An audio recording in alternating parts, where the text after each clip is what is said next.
कल्पना चावला का जन्म करनाल, इंडिया में हुआ था। यह एक छोटा सा शहर है।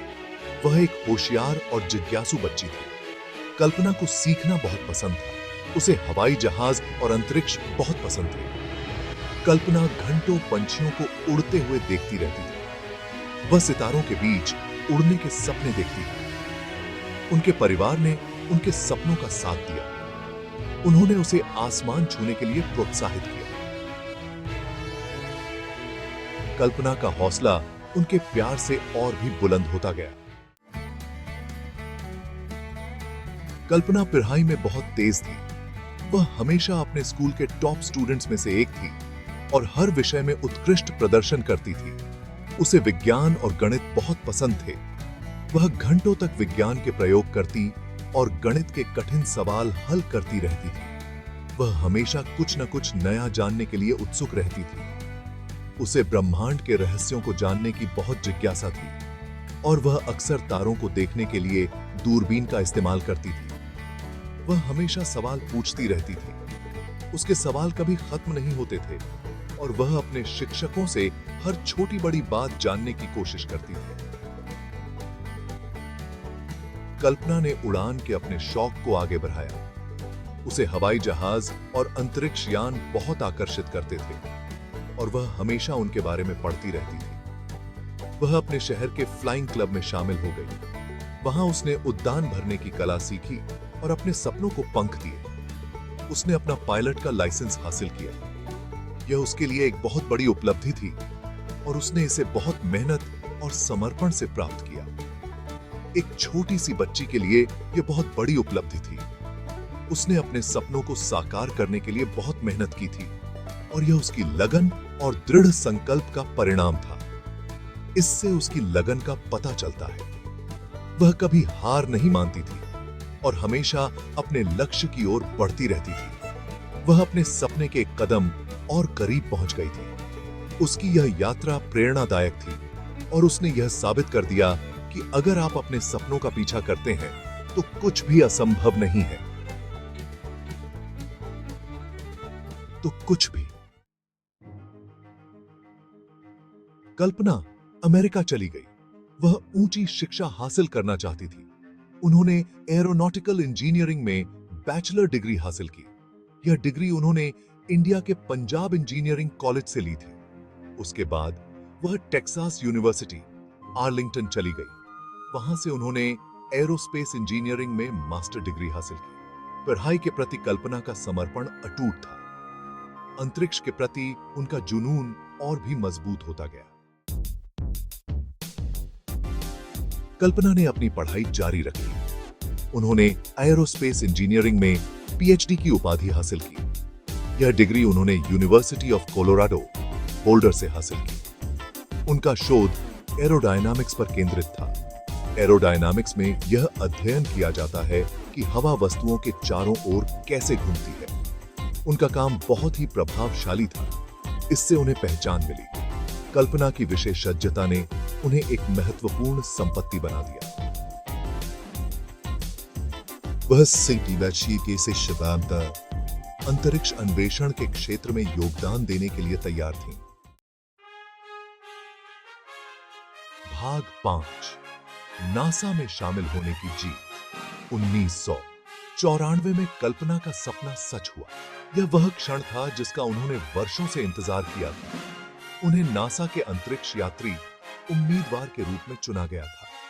यह चयन उनके जीवन का सबसे महत्वपूर्ण मोड़ था। वह हजारों आवेदकों में से चुने गए कुछ ही लोगों में से एक थीं। यह उनके असाधारण कौशल और समर्पण का प्रमाण था। यह उनकी कड़ी मेहनत का प्रमाण था। नासा में चयनित होना आसान नहीं था।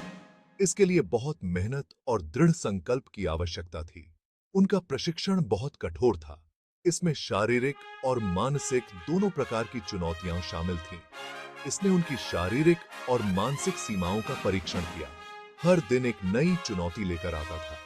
कल्पना ने हार नहीं मानी। उन्होंने हर चुनौती का सामना साहस और आत्मविश्वास के साथ किया। उन्होंने कार्यक्रम के सभी पहलुओं में उत्कृष्ट प्रदर्शन किया। उनकी मेहनत और समर्पण ने उन्हें दूसरों से अलग बनाया। अब वह साहस और दृढ़ संकल्प की प्रतीक थीं। उनकी कहानी ने अनगिनत लोगों को प्रेरित किया और यह साबित किया कि सपने सच हो सकते हैं। भाग 6।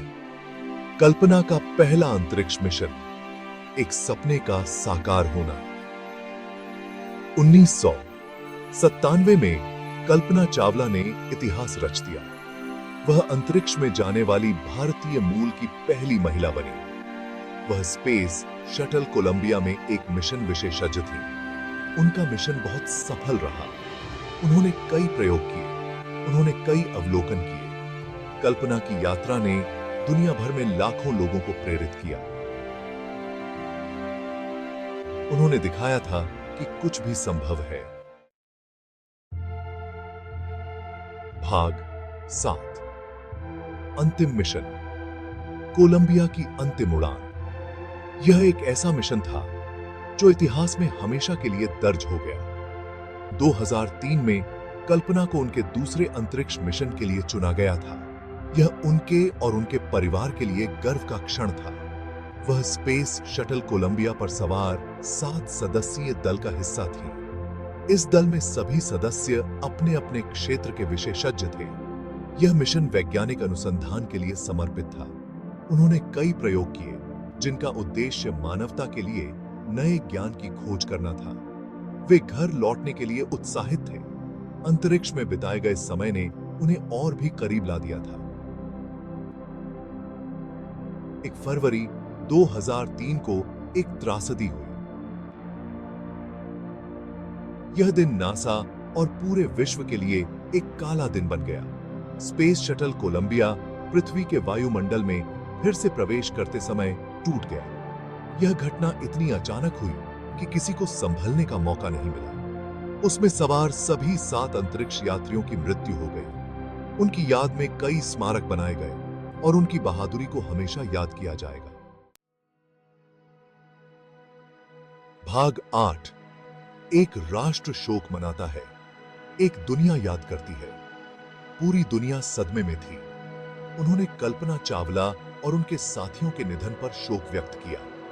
भारत ने राष्ट्रीय शोक दिवस की घोषणा की। दुनिया के हर कोने से उन्हें श्रद्धांजलि दी गई। कल्पना की कहानी, जो कभी आशा की किरण थी, अब अंतरिक्ष अन्वेषण से जुड़े जोखिमों की याद दिलाती है। उनके बलिदान ने अंतरिक्ष यात्रियों द्वारा सामना किए जाने वाले निहित खतरों को उजागर किया। भाग 9। सितारों तक पहुंचना, कल्पना की अमिट विरासत। कल्पना चावला की विरासत उनकी दुखद मौत से कहीं आगे तक फैली हुई है। उन्हें एक पथ प्रदर्शक के रूप में याद किया जाता है। उन्होंने बाधाओं को तोड़ा। उन्होंने लाखों लोगों को अपने सपनों को आगे बढ़ाने के लिए प्रेरित किया।